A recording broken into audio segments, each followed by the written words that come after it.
آج جو میں آپ کو ایک ہارر واقعہ سنانے جا رہا ہوں، وہ واقعہ کسی خاتون پہ پیش آیا ہے اور ان کے مطابق وہ ایک سچا واقعہ ہے جو ان پر بیتا ہے۔ تو میں آپ کو یہ ہارر واقعہ انہی کی زبانی سناتا ہوں۔ یہ واقعہ میری زندگی کا سچا واقعہ ہے جو میرے ساتھ ہی پیش آیا۔ میں 3 بھائیوں کے بعد پیدا ہوئی، اس لیے ان کے ساتھ کھیلتے کودتے جوان ہوئی۔ زیادہ عادتیں مجھ میں لڑکوں والی تھیں۔ میرے اندر ایک خوبی کہیں یا خامی، بہت نڈر اور بہادر تھی، جو دل میں آتا کر گزرتی۔ اس وجہ سے والدہ سے اکثر ڈانٹ پڑتی تھی۔ میرا پروفیشن ٹیچنگ ہے۔ میری فرسٹ اپائنٹمنٹ شہر سے کافی دور ایک دیہات بلکہ دور پہاڑوں پر ہوئی۔ اسکول سے روڈ تک ہمیں کافی واک کرنی پڑتی تھی۔ ایک دن اپنی فرینڈز کے ساتھ دوڑ لگائی اور ان سب کو پیچھے چھوڑتی ہوئی روڈ تک پہنچ گئی۔ روڈ بھی کوئی اتنا مصروف نہیں تھا۔ روڈ کے کنارے ایک بہت قدیم اور ویران قبرستان تھا، جس کے ارد گرد 4 دیواری بنی تھی اور ایک بوسیدہ سا دروازہ تھا۔ میرے دل میں آیا کہ اس قبرستان کو آج دیکھا جائے۔ اندر گئی تو زمانہ قدیم کی قبریں بنی ہوئی تھیں، گھنے درختوں کا جھنڈ تھا اور دن کے وقت بھی رات سا سما تھا۔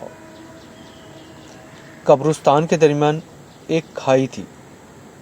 میں اسے دیکھنے کو نیچے جھانکنے لگی تو مجھے ایک کالے کپڑوں میں سایہ اپنی طرف لپکتا نظر آیا۔ میں پلٹ کر بھاگی اور ایک ٹوٹی قبر میں میرا پاؤں پھنسا۔ میں منہ کے بل گری اور بے ہوش ہو گئی۔ جب ہوش آیا تو میری فرینڈز مجھ پر پانی چھڑک رہی تھیں۔ ہوش آنے پر ان سب نے مجھے خوب باتیں سنائیں کہ اتنے ویران خوفناک قبرستان میں جانے کی کیا ضرورت تھی۔ لوگ اس کے باہر سے بھی گزرنے سے ڈرتے ہیں۔ مس مریم، آپ کی یہ ایڈونچر ایک دن ہمیں بھی کہیں پھنسا دیں گے۔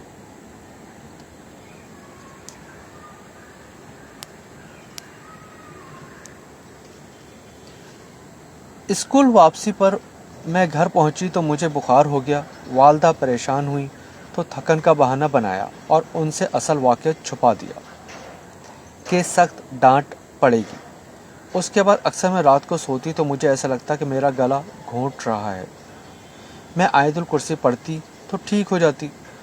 ہمارے علاقے میں کیونکہ سخت سردی پڑتی ہے، ہم اکثر 2 رضائیاں یا بھاری کمبل اوڑھ کر سوتے ہیں تاکہ شدید سردی سے بچا جا سکے۔ مجھے یہ محسوس ہوا شاید رضائی یا کمبل کے وزن سے مجھے ایسا محسوس ہوتا ہے۔ خیر، کچھ دنوں کے بعد میرا رشتہ طے ہوا اور میری شادی کی تیاریاں شروع ہوئیں۔ بہار کے موسم میں بیاہ کر پیادے سدھار گئی۔ شادی کے بعد میرے شوہر کی پوسٹنگ بھی ایک دور دراز کالج میں تھی اور اکثر 1 یا 2 ہفتوں کے بعد گھر آتے تھے۔ میں کمرے میں اکیلی ہوتی تھی۔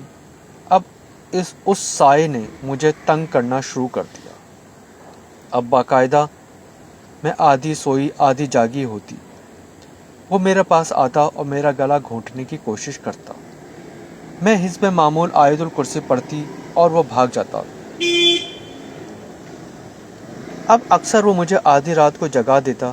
میں برآمدے میں آ کر بیٹھ جاتی اور دل چاہتا کہ کسی قبرستان میں جا کر بیٹھوں۔ میری امی ساس نے ایک دن مجھے یوں آدھی رات کو برآمدے میں بیٹھا دیکھا تو کافی پریشان ہوئی۔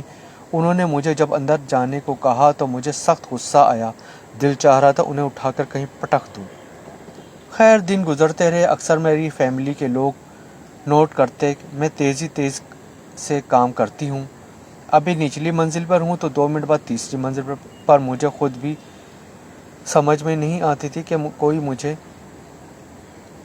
کوئی کام مجھے مشکل نہیں لگتا۔ گھنٹوں کے کام منٹوں میں ہو جاتے، لیکن جب رات آتی تو وہ سایہ مجھے ڈرانے پہنچ جاتا۔ اب میں اس سے آدھا